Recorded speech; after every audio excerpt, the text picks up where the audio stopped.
Riders, welcome to Austria and the 4-day test on the Rotwild R.X1000 paired with the new Pinion E1.12 gearbox. We're about to do a super techie climb, but it's going to be worth it because it's so beautiful up there. I'm not sure I can make it. Let's see how this stacks up. Let's go.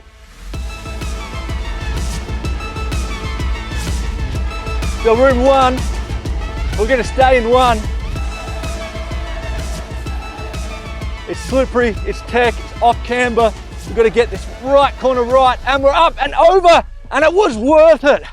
Not gonna lie, right? That was really scary because we're off a cliff there, but how worth it is it?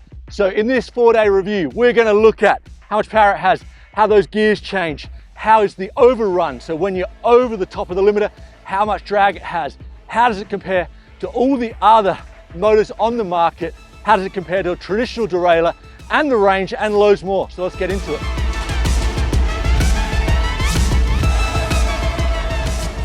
And here we are, and what an epic 4 days. I've had a lot of fun. And before we crack on with the review, a massive shout out to our long-term sponsor, Quadlock. I love having my Quadlock, but especially when I'm traveling, because I put my phone on my handlebars and I follow Google Maps to bars, restaurants. It really helps me out. And also when I get lost, I can open up trail forks and really find my way around. Definitely recommend Quadlock, and a massive shout out for them for sponsoring the channel. And riders, 10% discount code in the show notes. And a massive shout out to Rotwild. They invited us up here to have the first exclusive real world test on the Pinion Gearbox Motor and system. So massive shout out to them. And riders, this is a pretty long review. There is so much new tech to talk about, but you'll see in the timeline, there'll be like chapter stamps, and you can jump forward to the chapter that you're most interested in. So what have I been testing over the last 4 days? Well, this is the brand new Rotwild R.X1000. It's a trail bike. It's got 150 at the front, 150 at the rear, rolling on mullet wheels, a big 960 watt-hour battery, and the geometry is 66-degree head tube angle, 74 seat tube, a 445 chainstay, and a reach in a large of 468. So it is a trail bike. But out in the trails, it does feel a little bit more. And I'm gonna put that down to not having the weight on the back wheel. It seems a bit more plusher. And let's have a look at the actual motor, and that's probably why you're all here. So this is the brand new Pinion E1.12. So it is a gearbox and a motor combined. So we have 12 gears, we have 85 Newton meters of power, 600 watts of peak power, 4 assistant modes, and it's coming in at 4.1 kilos. But the RX1000 with the 960 watt-hour battery and the gearbox motor is coming in at a very impressive 24.6 kilos. The RX1000 will be available later in the year. It's starting from 10,000 euros. There will be 2 models, and it will be coming in 4 sizes. Okay, so enough geeking out over those specs. We're out and we're gonna ride it. You'll see we're in beautiful Austria. Not that many single tracks because it's kind of a bike park, but we found one. So we are in gear 1, we are in fly, so the highest assistant mode.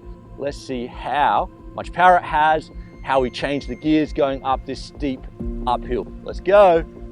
So nice delivery, like heaps of power. So we're automatically in gear 2. Let's hear that gear change. We go to 3, it's absolutely seamless. 4, drop it down to 3, get a bit more cadence. It's definitely got power. And almost at the top of the climb, oh, and I make a mistake. So I was in 4, and check this out, riders. We're going back to 1 because we're on a steep climb. We don't have to spin the wheels or anything, so we're back to 1 and we're off again. Super good system. So how much power does it have and how is it delivered? The first stroke can be a little bit aggressive, but it has a lot of power, and I put it on par with a Bosch, a Brose, a Yamaha, maybe a little bit lower than a Bosch, but it definitely has power and you're gonna be happy with the power. Now, noise-wise, first 1, 2, 3, 4, is quite a noisy motor. It likes to be, 1, 2, 3, 4, it likes to be in higher cadences, but then when you get over 5, 6, 7, 8, it does work more like a Brose or a Bosch where pretty much most of the cadences will work.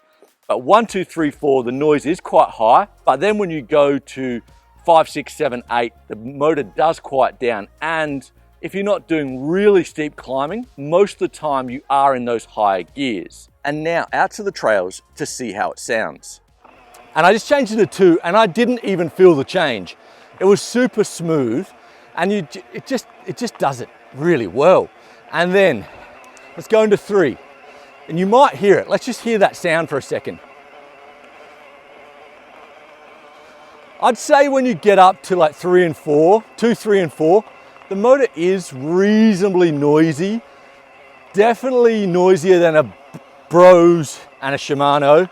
I'd say probably a little bit noisier in these lower gears than a Bosch. And then how is the changing? So 1, 2, 3, and 4, it is almost seamless. It is so fast and so smooth, you can't feel it. Now, when you get between 4 and 5, there definitely is a clunk. Now listen to this, between 4 and 5, we do get a clunk. Now listen. So, it's like a reasonably large clunk. You get like a little bit of like, it feels like pedal kickback. And then if you're talking about engagement, so you get a pedal kickback and then feels like it kind of doesn't engage for maybe like 15 to 20 points. And you get that in 8 and 9 as well. So out of the 12 gears, you're getting 2 bad changes. And when you change down in those gears, I think when you change down, it's a little bit worse. It feels like it gives you a bit more kickback. So yeah, I'd like to see that improved. But also, riders, we've got to think about it like this. And this is how I've been thinking about it. So, you know, I've got like 6 or 7 bikes at home, lucky rider, I know. And I can guarantee you at least half of those bikes, my gears are not indexed properly. I've got 1 or 2 gears on my 12-speed SRAM wireless that always jump just a little bit. And if I go out riding with 4 or 5 people, you can guarantee 1 or 2 of the riders is going to have problems with indexing. I don't think it's a deal breaker, but it's good to know that it is there. So one of the first things I noticed is the RX1000 is using a chain, not a belt. And it also has a chain tensioner.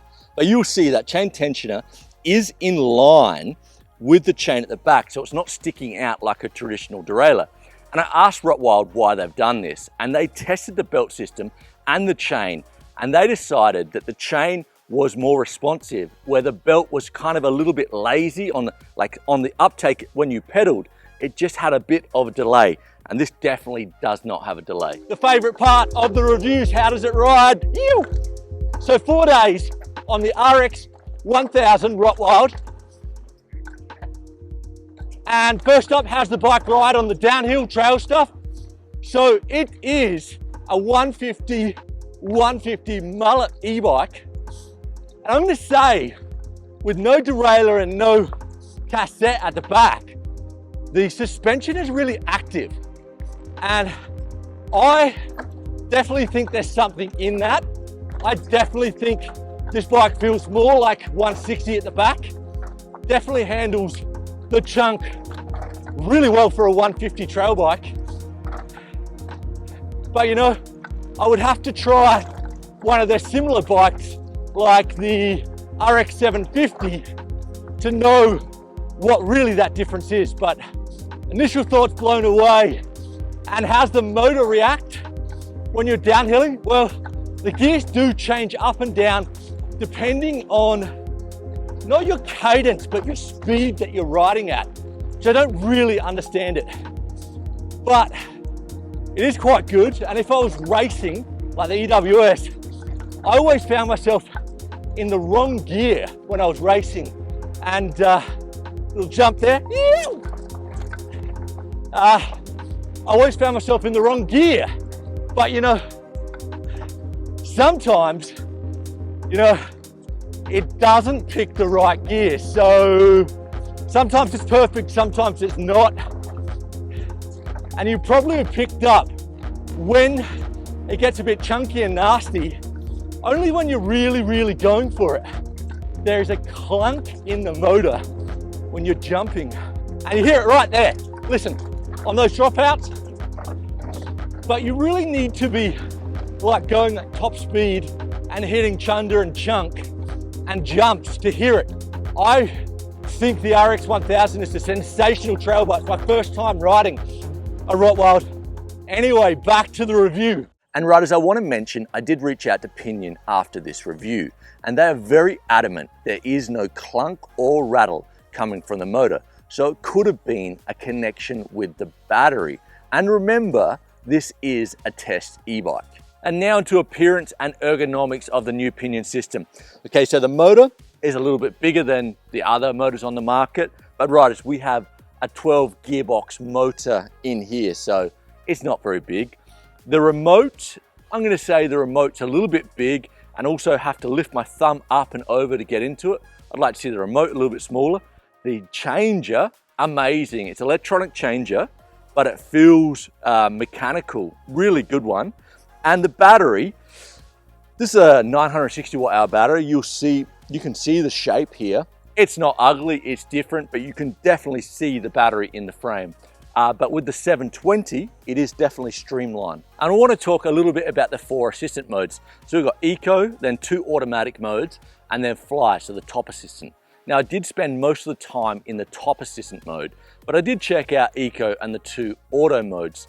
I think they need a bit of work, they need a bit of tuning, and unfortunately, the application is not ready yet to do the tuning. I would like to, if I get a longer ride on this bike, I'd like to play around with those settings a bit more. And you riders might be wondering about the auto shifting. Well, unfortunately, it's not ready yet. I really was keen to test it, but it will be coming in the future, I've been told. Okay, now it's time for the extreme range test with the Pinion with the 960 watt hour battery. Now, what is an extreme range test? Well, I'm putting it in the top assistance, which is Fly, and I'm gonna go up and down these downhills for the next 2 or 3 hours until the battery is drained. And I think this is a really important test for any e-bike.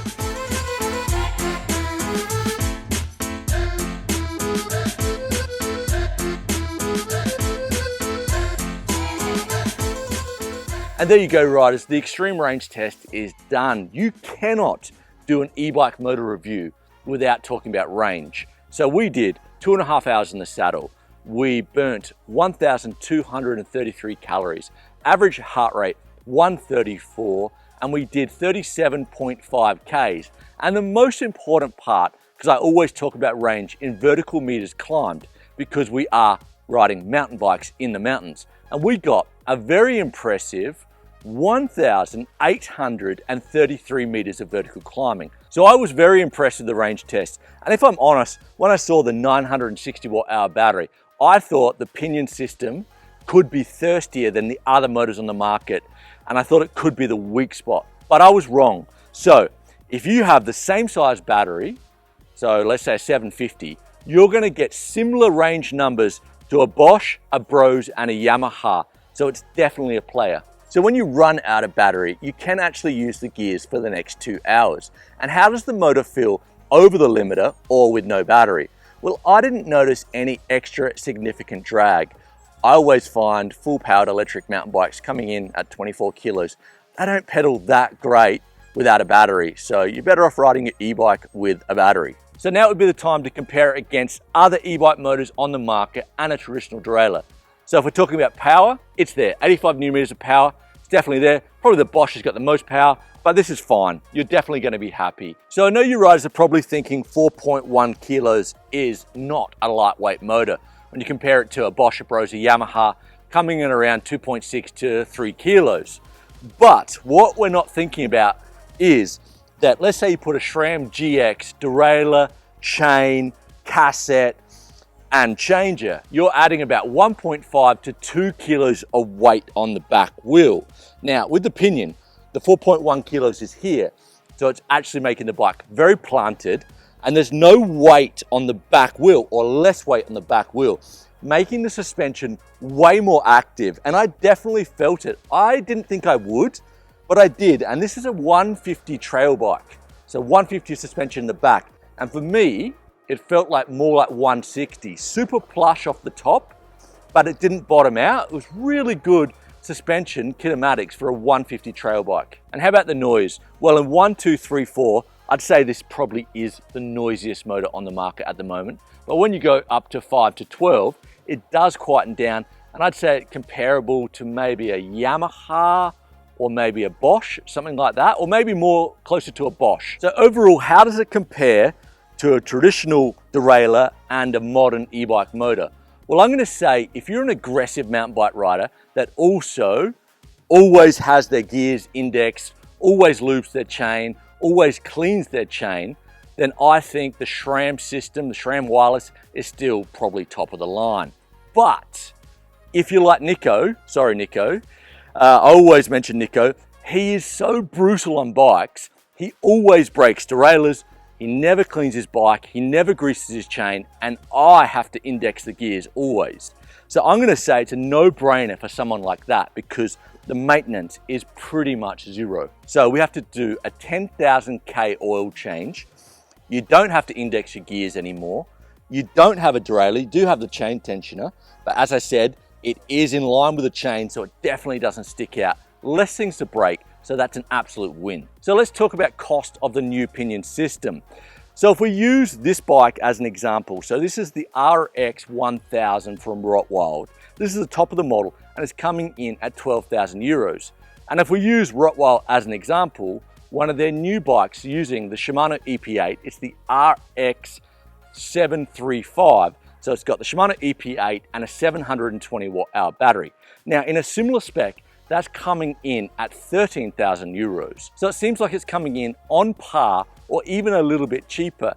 And also riders, if you consider you probably keep a bike for 3 to 5 years, you're gonna be changing chains, cassette, derailleurs. So if you think about the maintenance, then this system is probably cheaper. And riders, it's not all gravy. The things I haven't enjoyed about the Pinion Gearbox Motor system. Well, first off, number one would be the clunk. But as mentioned, I'm not sure where this sound was coming from. And also the gear change. So between 4 and 5, I would love to see that improved. I can live with the 8 and 9 because I'm not using it as much, but I'd love to see 4 and 5 improved. I would also like to see the gears from 1 to 4 get a little bit quieter. And also the remote, I'd like to see like a smaller remote for me because I don't like to lift my thumb up that much when I'm riding. I want to keep like a strong grip on the handlebars. And something I always talk about, the key taking out the battery. I hate having a key, but I did find out this week why it has a key. So leasing bikes in Germany is really popular. And I was told not one leasing company will lease an e-bike if it doesn't have a key for the battery. So who's the new Pinion Gearbox Motor system for? I'm gonna say it's definitely good for a beginner, an intermediate rider, someone that maybe might break a lot of derailleurs, doesn't want to clean their chain, doesn't want to grease their chain that often, and doesn't want to do the maintenance. And there is a lot of riders out there for that. I would say like it's probably like perfect for more than 50% of the e-bike market. I wouldn't say it's for like a pro rider or a real keen amateur. I think it's not quite there yet. And now for the conclusion. And riders, I hope you're still with me. If you've enjoyed this video, if you've learned something, smash that subscribe button, ask a question in the comments. It really does help out at Sam's Bikes. Okay, so 4 days on the Pinion Gearbox Motor system. I've had a great time. I think Pinion should be very proud of what they've done here. This is generation 1. Now, do I think it's the future? Well, if they can make it a little bit quieter between 1 to 4, if they can get rid of that clunk, and also if they can get that smoother gear change between 4 and 5, I am definitely in. So yes, I do think it's the future, and I'm excited to see what they do in the near future. And riders, that's it for me today. I hope you enjoyed this, and you know it. Stay safe out there, and we're going to see you next time.